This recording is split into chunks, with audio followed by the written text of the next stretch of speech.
Hello, Norman Swan here with a very special health report for you about where I grew up, Glasgow in the west of Scotland, with some of the worst health outcomes and life expectancy gaps in Europe. But the causes are not what you might think, and the solutions certainly aren't. The person behind this different way of thinking, with plenty of echoes for us here in Australia, is Sir Harry Burns, Professor of Global Public Health at the University of Strathclyde in Glasgow, a former surgeon and Chief Medical Officer of Scotland.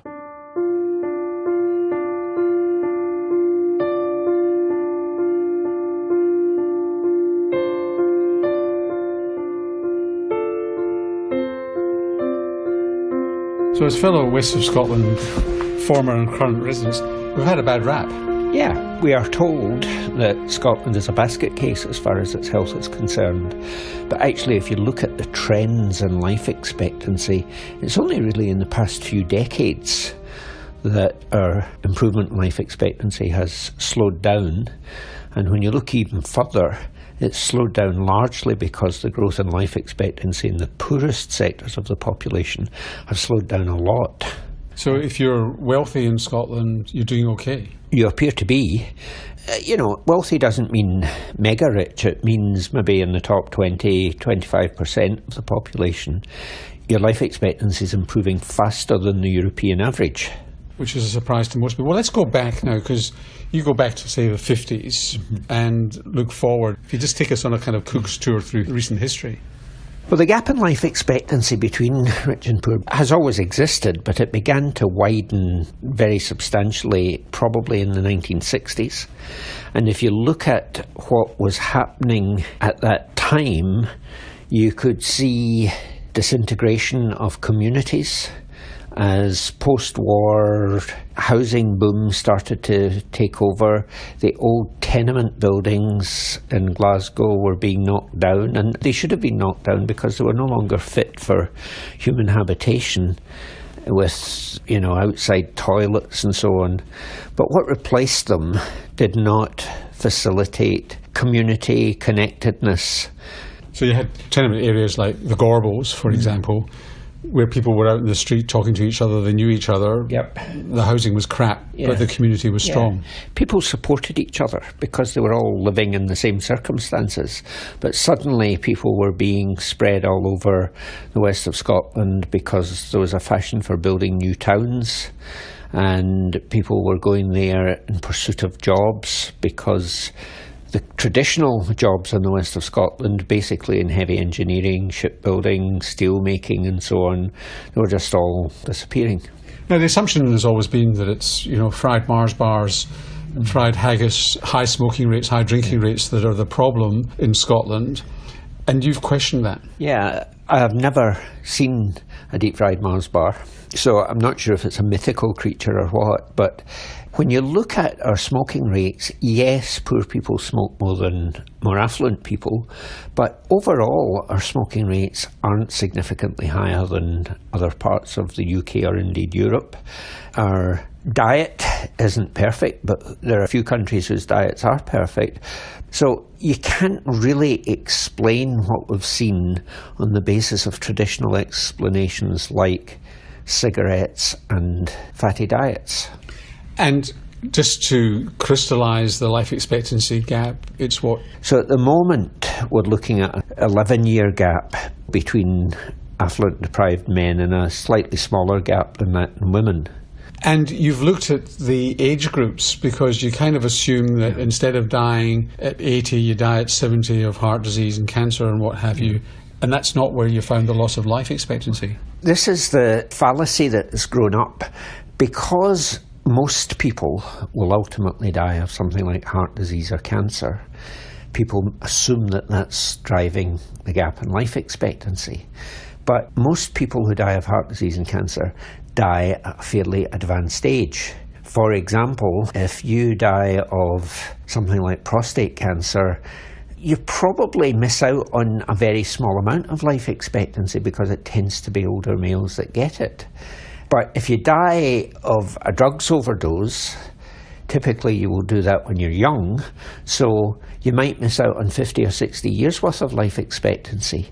And the way you calculate life expectancy, a death at 25 is significantly more impactful than a death at 75.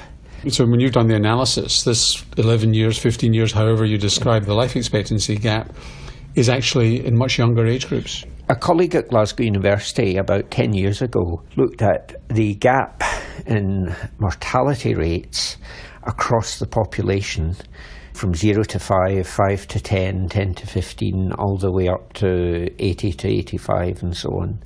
And what he showed was that the difference in mortality rates across the age range was significantly higher in young working age people and teenagers.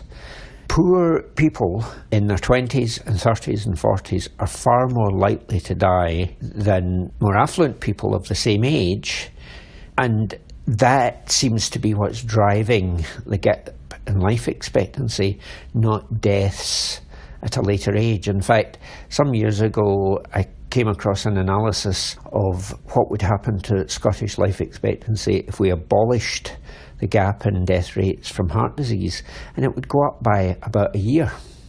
So it's a relatively small impact, and therefore what we've been thinking about, the widening gap in life expectancy, that it's caused by things like smoking and so on, does not appear to be an adequate explanation.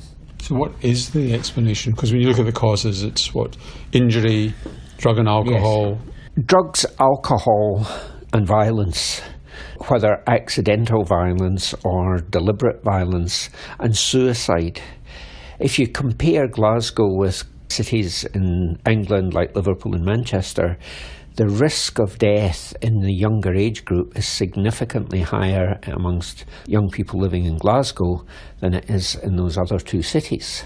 So something has happened, which we believe, looking back at the widening gap, we believe was around about the 1960s, that has widened this gap.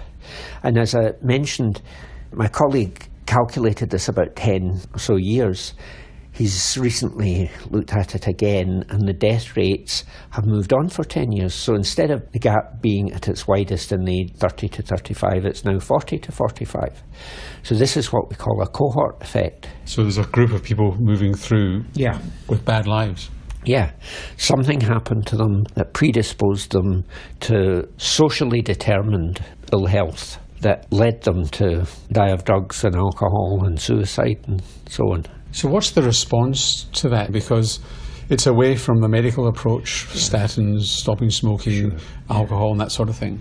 Well, you should do all of these things. My approach to it is do everything you can think of, do it consistently, and even if it only improves the situation by a small amount, if you do 20 things that are all improving the situation by 2 or 3%, then you'll get a significant change in outcome. But actually, having seen this picture and having understood it, what we went on to do was to try and understand the biology that underpinned the whole problem. It didn't seem likely that we would get support across the medical profession from politicians and so on if we just said, gosh, people born in the 1960s are much more likely to die, and we don't know what's causing it, but we have to do something about it. We needed to understand what's causing it. The evidence is pretty clear now that these conditions, like the mental health problems that lead to suicide, the despair and hopelessness that leads to suicide and alcohol consumption and so on, may well have their origins in early childhood. A major study carried out over many years in California called the Adverse Childhood Experiences Study, or ACEs study, which has looked at neglect, abuse, domestic violence, parental ill health and so on, and found that exposure to these parenting problems leads to increased risk of violence and alcohol and drug taking and so on in children.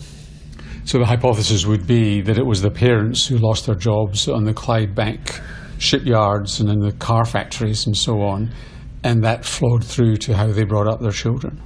Well, and they got moved to council estates on the periphery. Yeah, when the parents lost a stable existence, that instability was communicated to the children, And at that age, it's very clear that uncertainty in childhood leads to an increased propensity to experience stress, an increased propensity to inappropriate behaviour, emotional lability, being anxious or fearful or aggressive and so on.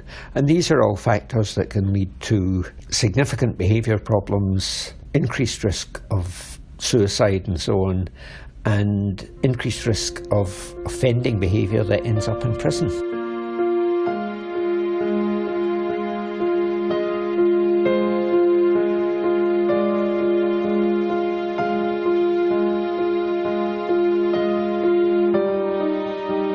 And you're listening to the Health Report here on RN, and to Sir Harry Burns, former surgeon, former Chief Medical Officer for Scotland, talking about the real causes of the gap in life expectancy between people in disadvantaged areas of Glasgow and the rest of the city in Scotland.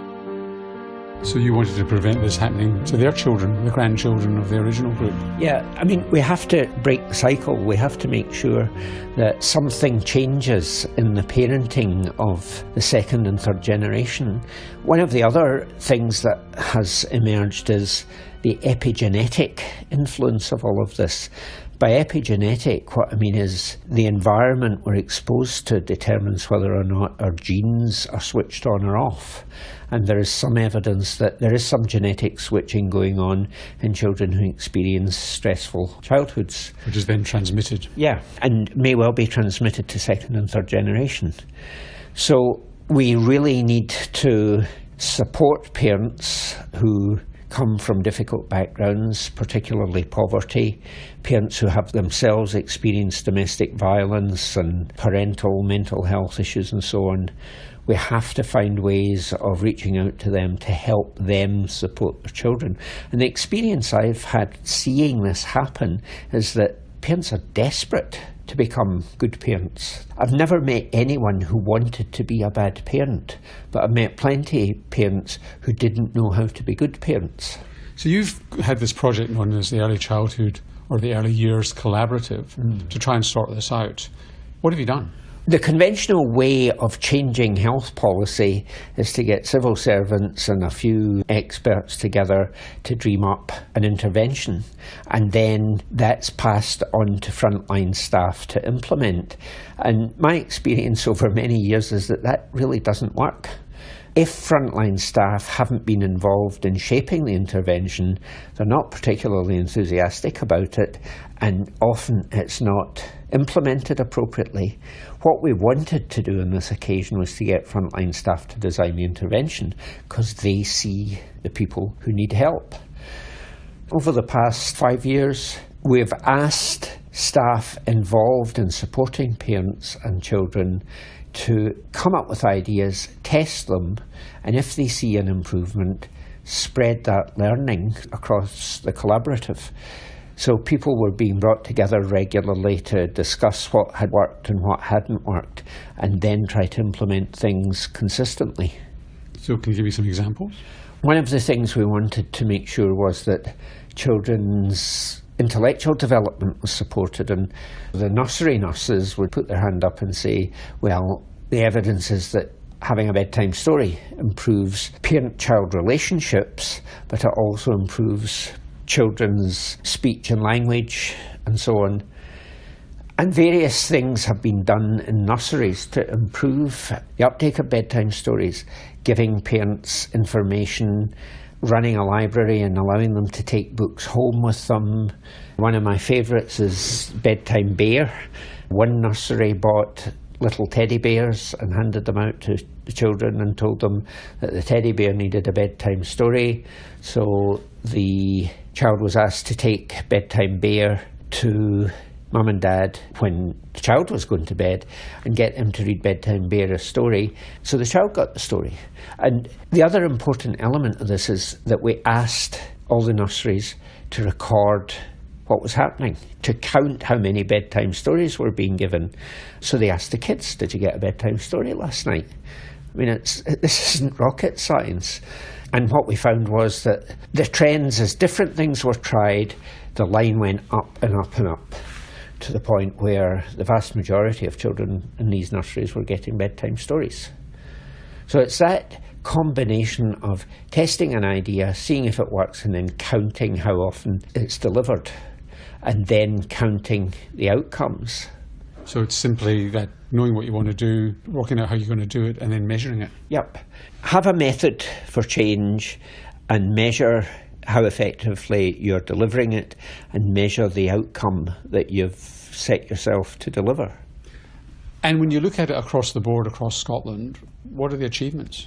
Significant decrease in stillbirth rate, significant decrease in infant mortality, decrease in general in deaths of children in hospitals, improved uptake of services, improved monitoring of child development and so on.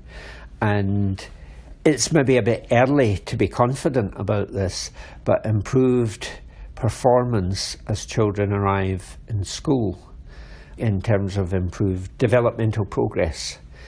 Every country is struggling hard to improve educational outcome. Scotland is no different. Lots of money are going into education. But when you look at the evidence, neglect, domestic violence and so on, they are the biggest determinants of educational failure.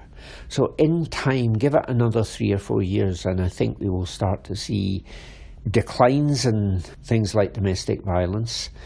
One of the recommendations I've made to the Scottish Government is that all these adverse childhood experiences should be recorded.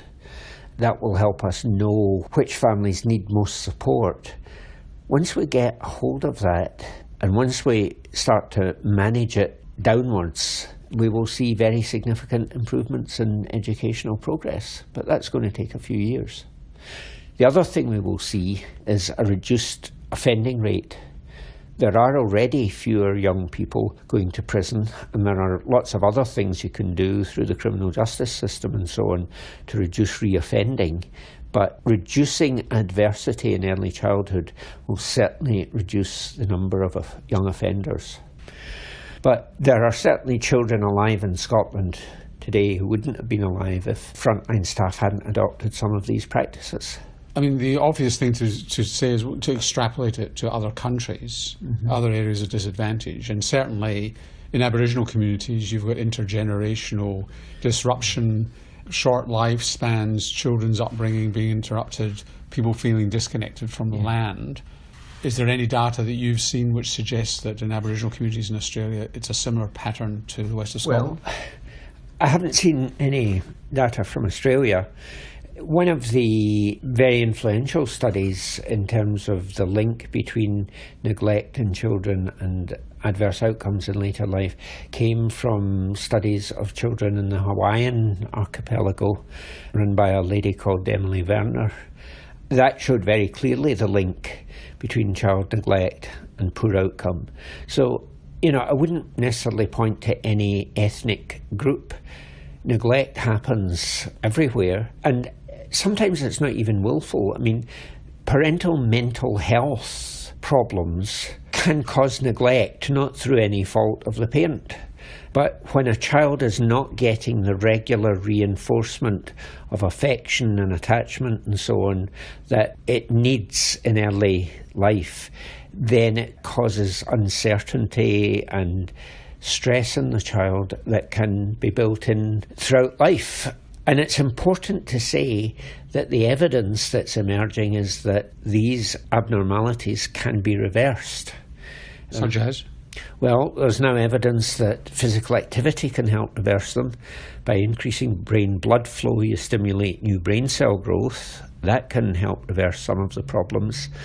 Mindfulness, there's very significant numbers of papers being published in medical journals now that shows that mindfulness can reverse some of the stress-related changes in the brain and so on. So it's not hopeless. You can turn this around. So when you look at this Early Years Collaborative, I mean, is it nationwide? What percentage of disadvantaged children is it covering? Is it shifting the dial significantly that you can measure it?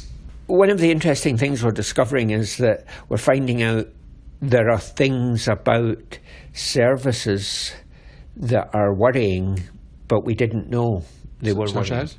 Well, things like child assessments. Children are supposed to get their developmental progress assessed at 24 to 30 months, and that was supposed to be universal, but a significant number of children weren't getting that, and therefore the nurses running the clinics came up with all sorts of ideas for bringing the parents in more frequently, and in fact that's worked. The rate of assessment's gone up from about 60% to over 90%. So things are changing. But what we're interested in largely are the outcomes.